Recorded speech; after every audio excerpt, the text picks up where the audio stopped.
Sa Matthew chapter 4, ay makikita po natin yung temptation na binigay ng demonyo sa ating Panginoong Jesus.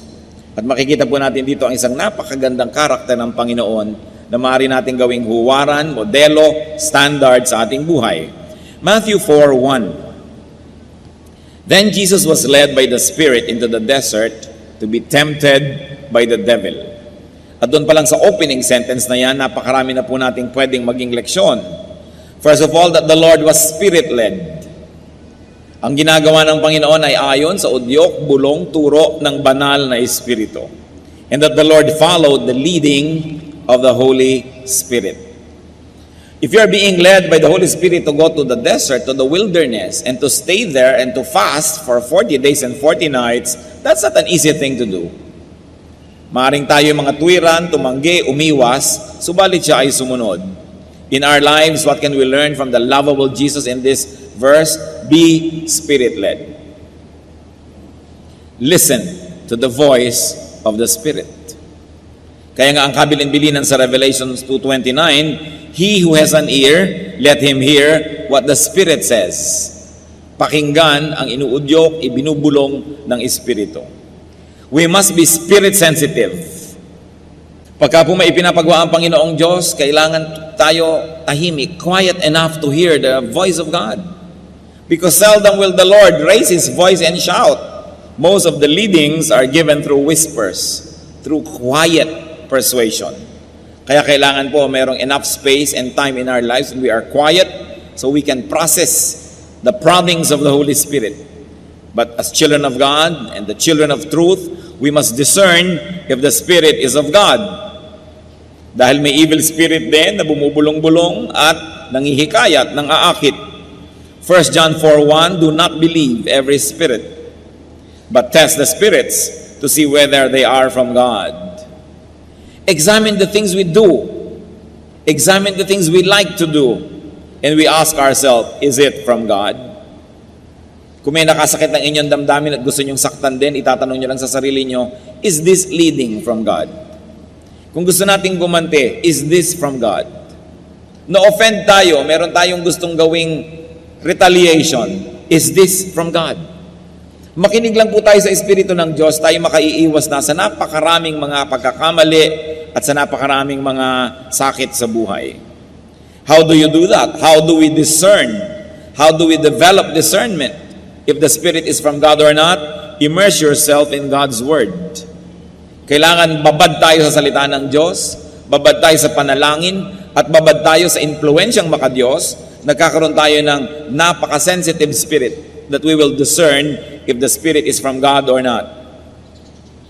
Because it is the Word of God that will confirm or deny the source of a message. Kaya kung puro tayo emosyon, puro kanta, puro talon, puro sayaw, pagkatapos walang pag-aaral ng salita ng Diyos, nagiging emosyonal lang tayo, ang mangyayari, tayo maring paglaruan ng ating damdamin, nagkakaroon ng maraming bukas na pintos para sa pandaraya ng mga masasamang espiritu, akala tuloy maging ng anak ng Diyos, ang sinusunod nila ay Diyos, yun pala hindi na. Every spiritual activity must be based on and tempered by the Word of God. By an intelligent study of the Word of God. Hindi puro emosyon. So be led by God's Spirit, not by a bad spirit. Ituloy po natin ang pagbabasa ng chapter 4 ng Matthew, this time verses 2 to 4. After fasting 40 days and 40 nights, he was hungry. The tempter came to him and said, if you are the Son of God, tell these stones to become bread. Jesus answered, it is written, man does not live on bread alone, but on every word that comes from the mouth of God. So the Lord transcended his physical need and want and condition and resisted the temptation of food. Sa biglang tingin, ano ba naman ang masama na yung bato ay gawin nga niyang tinapay, gutom siya. Pero what would have happened? Mahuhulog siya sa patibong ni Satanas. He would play the game by the rules of Satan. At hindi siya nadaya. Para hindi po tayo madaya, we can learn from the Lord Jesus. Transcend your physical, your present, your temporary situation. Yung atin pong panandali ang mga hirap, gutom, pangamba, pagdurusa, lungkot, huwag nating payagan yan na maging entry point ng pandaraya ni Satanas. Nothing is forever, not even sorrow, not even discomfort, not even problems. Pero pagka tayo nawawala ng pag-asa, yun ang mahirap. Kasi pag wala na tayong pag-asa, humihiram na tayo kay Satanas ng mga pamamaraan para malutas ang ating kalagayan. Pero kung meron tayong inaasahan, alam nating kailangan ay magpakatatag ako, mananatili ako sa tama, sa makadiyos, matatapos din ito dahil may inaasahan ako na wakas nito. And Jesus is our hope. No matter how difficult the situation, do not receive anything from the devil, though it might be what you need. And very especially, though it might be what you want. Do not receive money or fame or glory or pleasure from Satan, though you may want it. Because God wants you well, God wants you prosperous, God wants you all right. May panahon, dapat lang lampasan natin yung mga pagsubok, dapat nating lampasan yung mga panandali, ang mga hirap, at sa dulo no, nandun ang mga kamay ng Panginoong nakaabang para tayo yakapin at tayo'y tanggapin. Huwag tatanggap ng anuman kay Satan. Meron tayong pangangailangan, si Satan ang nag-aalok na ibigay ito, huwag tanggapin. Sapagkat si Satanas ay hindi mabuti, hindi siya nagbibigay. Pagka meron niyang parang ibinigay, ang laki ng bawi. John 10:10, the Lord said, the thief, referring to Satan, comes only to steal and kill and destroy. Wala siyang ibinibigay na mabuti. Pero syempre, ang ibibigay niyang lason, sugar-coated. Ang ibibigay niyang kasinungalingan will come dressed as truth. So be very discerning and do not be swayed by your temporary need to the point that you will hurt your eternity. So, tinukso ni Satanas ang Panginoon, kung Diyos ka talaga, kung ikaw talaga yung akala mo at sinasabi mong ikaw, ba't di ka maghimala? Gawin mong tinapay ang mga bato. But the Lord responded to the situation, to the issue, to the offer with a verse. Sabi niya, man does not live by bread alone. Hindi siya nakipagtalo. Ang isinagot niya, salita ng Diyos, nakasulat sa Biblia, kaya hindi pwedeng makipagtalo si Satanas.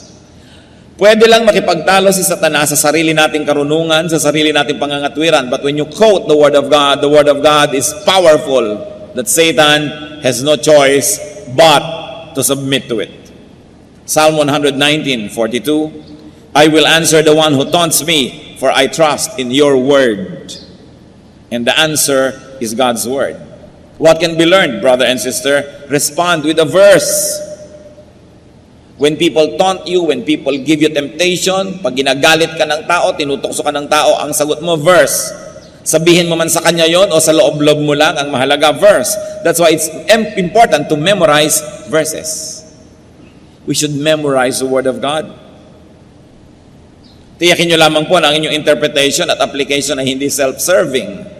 Kasi meron naman talaga nagko-quote ng verse pero baluktot para lamang palakasin ang kanyang depensa, para lamang magmatigas sa kanyang gustong sabihin at gawin. Pero ang sabi ng Psalm 119, verse 11, I have hidden your word in my heart, that I might not sin against you. At kung sa puso nakatanim ang salita ng Diyos, paano mag-uugat doon ng kasalanan? May naunang nakatanim. Kung sa utak natin, sa ating isip, ay nandun na ang salita ng Diyos, naunahan na niya yung masama, paano pa makapaghahari ang masama doon? Meron ng nakalagay na nakabutihan doon. Kaya ang mahalaga, alamin, isaulo ang salita ng Diyos. So, no argument, the devil dropped the issue and just opened another issue. Matthew 4:5-7. Then the devil took him into the holy city and had him stand on the highest point of the temple. If you are the Son of God, he said, throw yourself down, for it is written, he will command his angels concerning you, and they will lift you up in their hands, so that you will not strike your foot against a stone. Jesus answered him, it is also written, do not put the Lord your God to the test. Ang temple po sa Israel ay nasa isang gilid ng syudad. May 4 na pader, 4 na dingding na makapal at mataas ang syudad. Doon sa isang sulok noon, sa isang gilid, nandun ang temple. At doon sa gilid na yon, napakataas ng bangin. Doon sa ibang mga side, pwede kayong lumabas ng wall at maglakad patungo sa iba't ibang direksyon. Pero itong side where the temple is, or where the temple was, ang gilid niya bangin na napakalalim na. Kaya pagka nahulog kayo mula sa templo, napakalalim na inyong kahuhulugan. So dinala pa ni Satanas si Lord doon sa ibabaw ng pinakamataas na bahagi ng templo at pinatingin doon sa bangin at sabi, kung ikaw nga anak ng Diyos, tumalon ka. Di ba? Sabi sa Biblia, eto, nagkukot na sa Biblia si Satanas. Kaya hindi lahat ng nagkukot sa Biblia ay galing sa Diyos. Tatandaan nyo yan. Dahil mali ang paggamit ng quotation. Sabi sa Biblia ay hindi ka papabayaan ng langit. Sasaluhin ka ng mga anghel ni hindi sasayad sa mga bato ang iyong paa. O talon na. Patunayan mo kung sino ka. At ang sabi ng Panginoon, do not put the Lord your God to the test. It is also written. Nag-quote na naman ang Panginoon sa Biblia. So the Lord did not walk into a trap. The Lord did not call the dare. The Lord did not prove Himself. And the Lord did not allow Himself to be measured by Satan's standards. Napakarami po sa mga tao ang dapat matuto dito dahil marami tayong pinapasok na gulo dahil lang tayo natutuksong patunayan kung sino nga tayo. O kung talagang matapang ka, kung maunang manuntok. O kung talagang magaling ka, gawin mo ito. Kung talagang matibay ang dibdib mo, itong unahin mong gawin. Kaya tuloy nagkakagulo ang mundo. Pero sabi ni Lord, it is also written, huwag mong bibigyan ng ganitong uri ng mga test ang iyong Diyos. Huwag po tayo mga kapatid papasok sa mga tukso, sa mga trap. Pag pinuprove na kung sino ka, kuminsan yung mga ibang younger people, ipoprove nila na magaling sila, mahusay sila. So anong gagawin nila? Magre-rebellion, gagawa sila ng sarili nila mga kingdom. Pero may pinuprove lang sila na magaling ako, kaya ko rin yan. But it's a trap. Because anything that is not done from a pure motive could only be the prodding of evil spirits.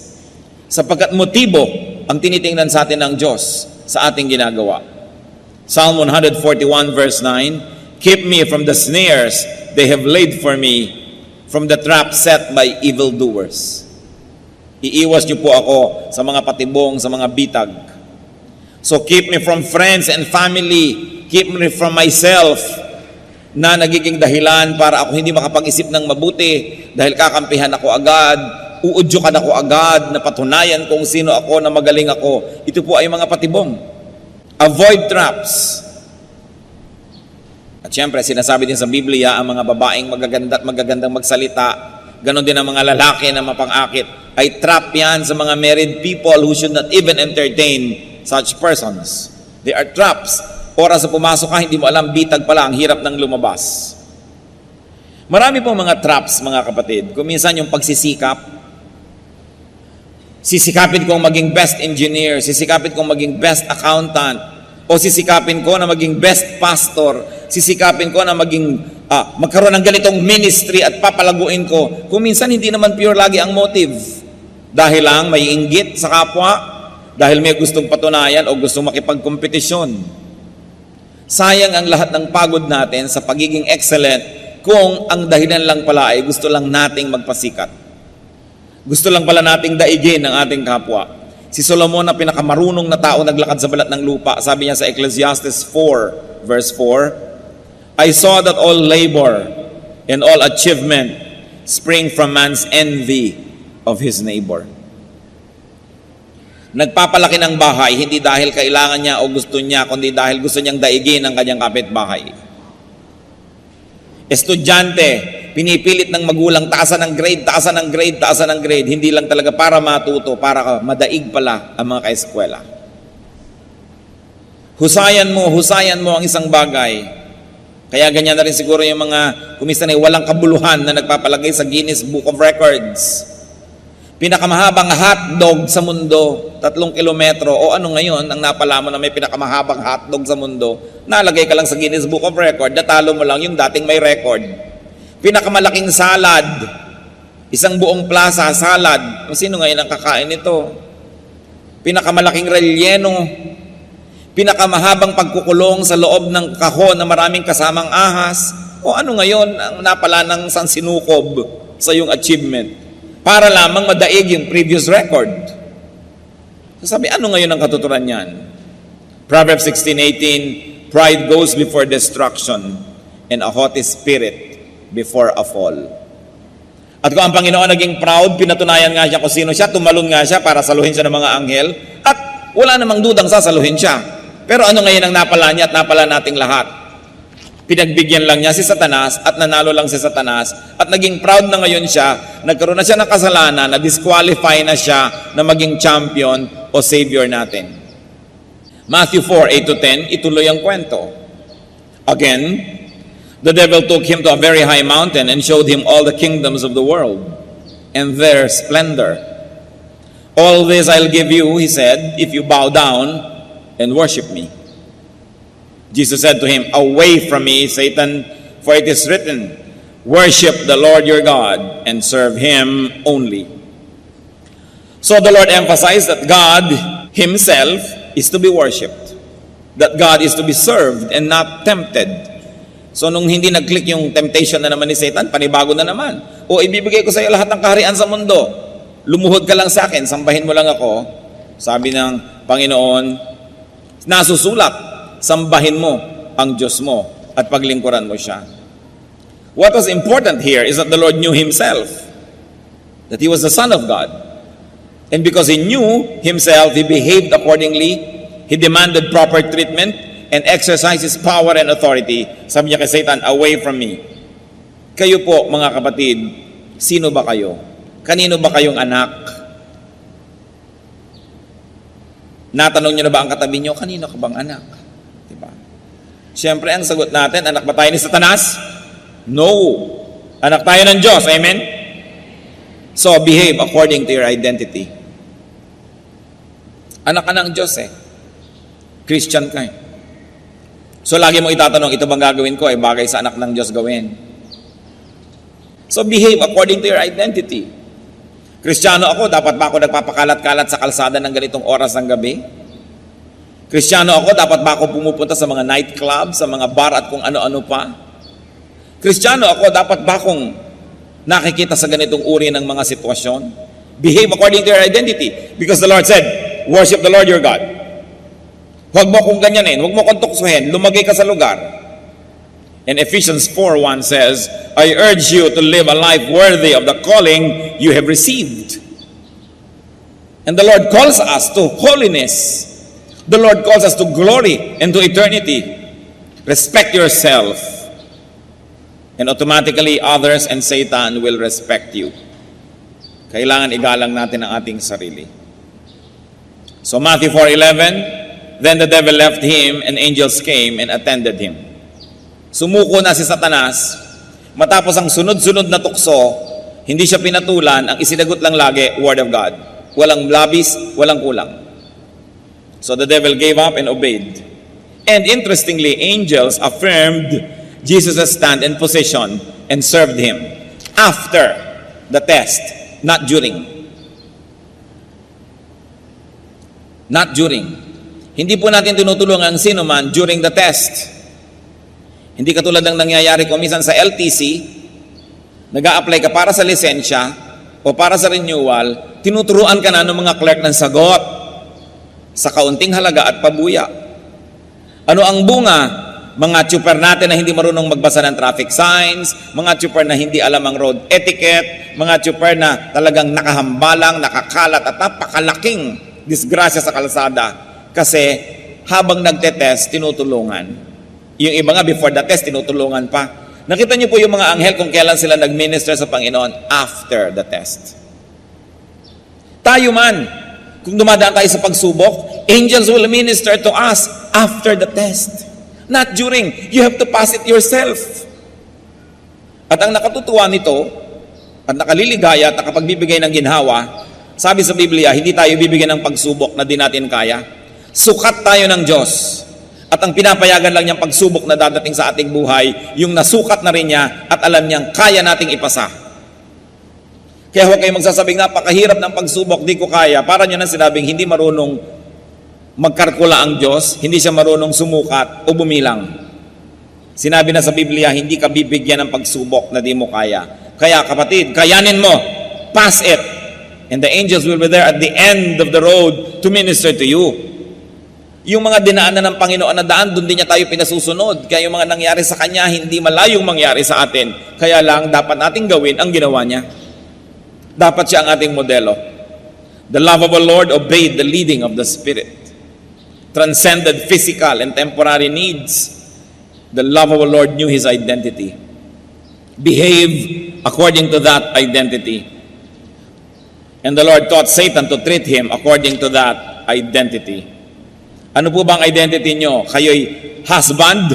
Behave as a husband of one wife. Nagkakagulo when you do not behave according to your identity. You are a wife, behave as a wife. You are a son, a daughter, behave as a son or a daughter. You are a brother or a sister, behave as a brother or a sister. You are a father or a mother, behave as a father.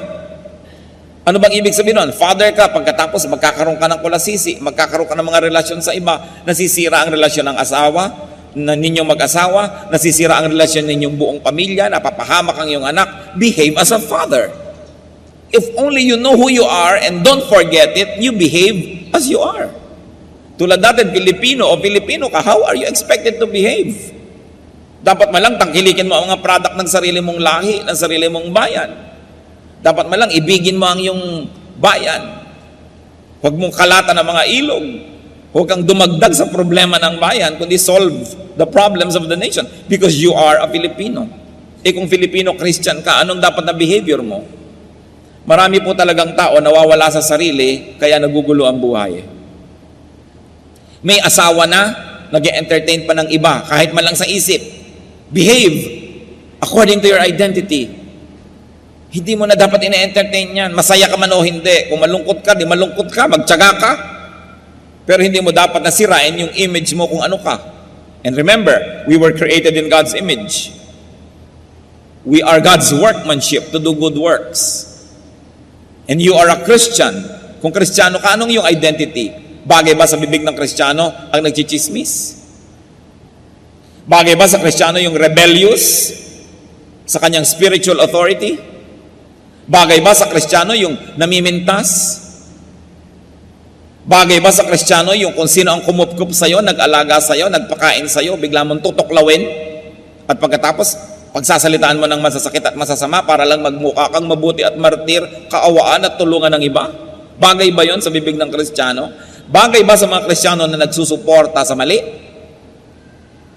Kung tayo lang po lalagay sa lugar, aayos ang ating buhay.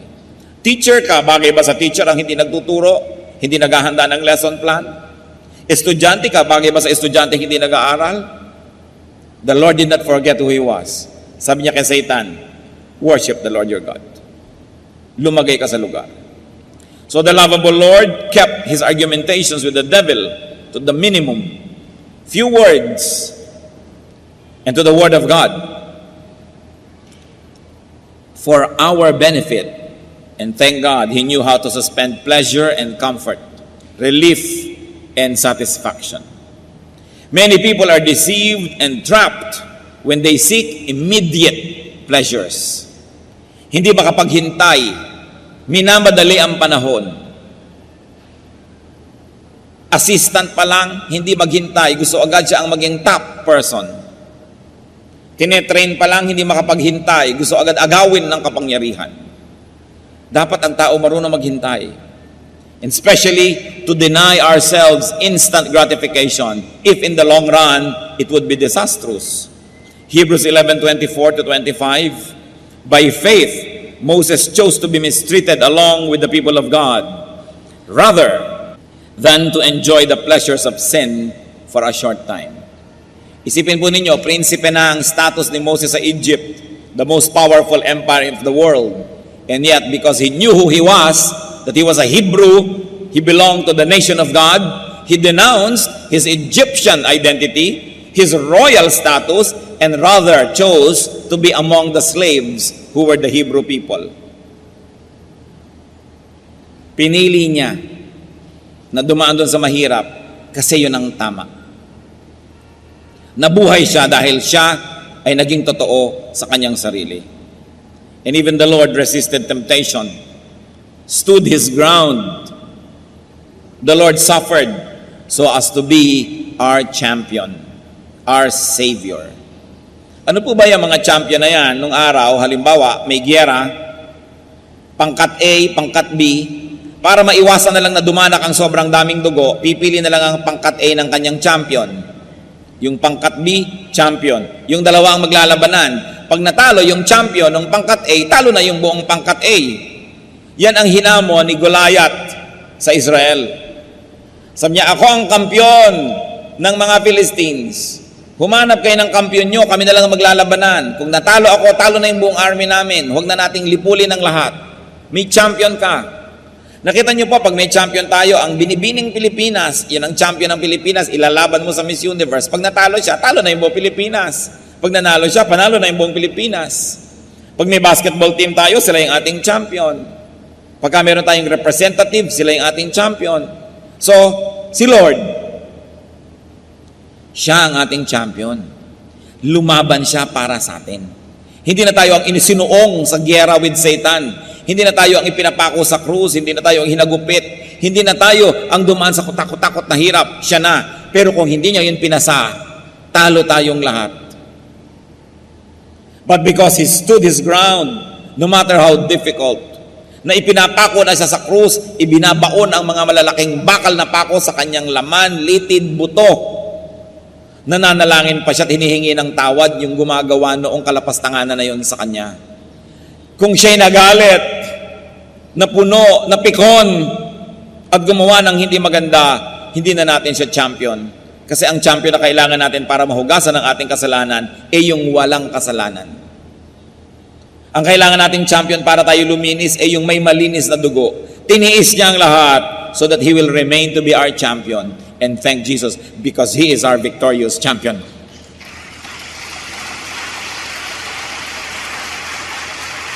Yun pa lang, dapat na nating ibigin ang Panginoon eh. Gaano karaming tatay, champion ng pamilya nila, pero nung dumaan kekembot-kembot, bumigay. Ang sweldo na pabigay sa iba, nagdusa ang pamilya. Gaano karaming mga anak, champion ng kanilang pamilya sa school, ang glory niya, glory ng pamilya, ang kahihiyan niya, kahihiyan ng pamilya, tapos may nag-alok ng drugs, may nag-alok ng kabalbalan, ginawa yung kabalbalan, napahiya, nasaktan ng buong pamilya, talo. Champions tayo ng ating maliliit na mundo. Pero pwede tayong magwagi dahil yung champion ng malaking mundo natin, si Kristo, nagwagi na siya. Hebrews 4:15, for we do not have a high priest who is unable to sympathize with our weaknesses, but we have one who has been tempted in every way, just as we are, yet was without sin. Huwag niyong sasabihin, sapagkat ako'y tao lamang.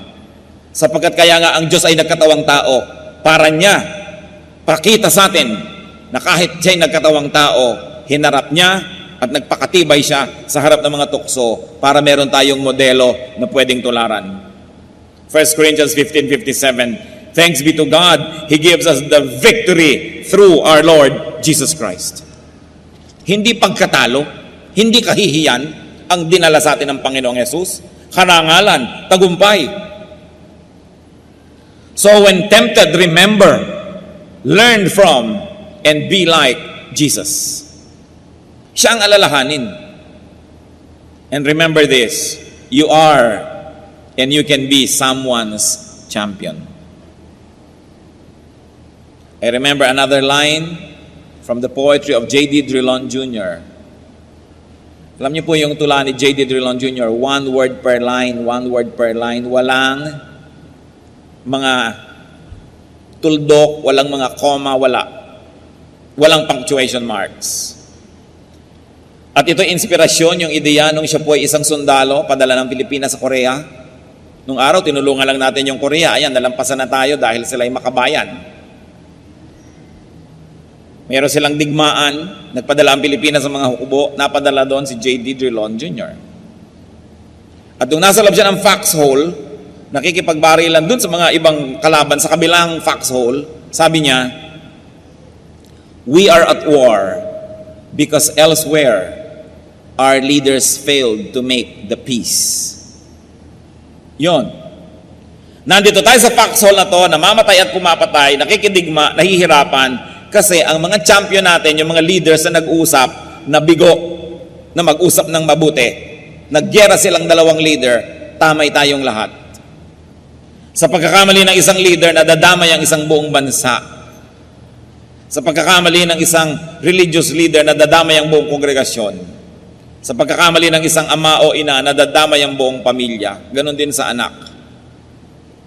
We are at war because elsewhere our leaders failed to make the peace. But whenever we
can be victorious, we can say we are victorious because our leader, our champion, Jesus, was able to make the peace. And therefore, we are at peace with God through the Lord Jesus Christ. Kaya dapat natin siyang mahalin at pasalamatan.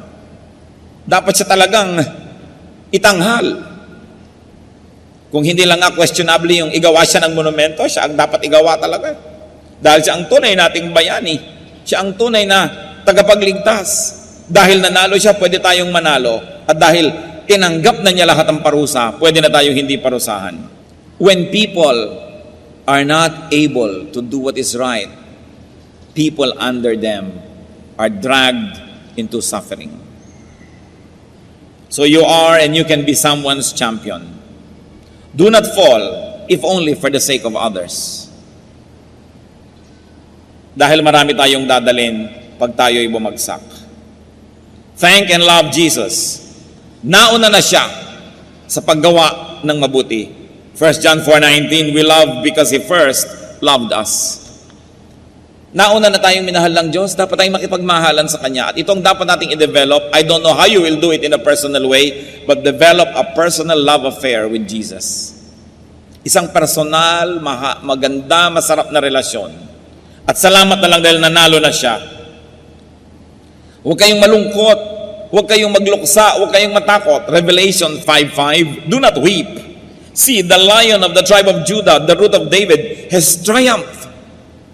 Nagwagi na. At lahat tayo nakinabang at nakikinabang dahil sa kabutihan ni Jesus, dahil siya ang ating champion. 2 Corinthians 5:21, God made Him who had no sin to be sin for us, so that in Him we might become the righteousness of God. Christian, love your hero, love your champion, love your Savior. At paano natin masusuklian ang kabutihan ng Panginoon bilang champion natin? Be a champion to someone. Fight a good fight for the sake of those who believe in you, for the sake of those who trust you, for the sake of those who rely on you. At mas marami tayong taong pinamumunuan o nasasakupan, mas malaking ating pananagutan. Jesus is our champion. At ang sabi sa Bible, I can do all things through Christ who gives me strength.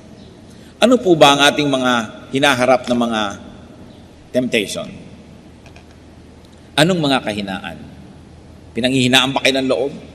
Huwag niyong lilimutin kung sino si Jesus at kung sino kayo, na tayo ay anak ng Diyos. Tayo ang tagapagmana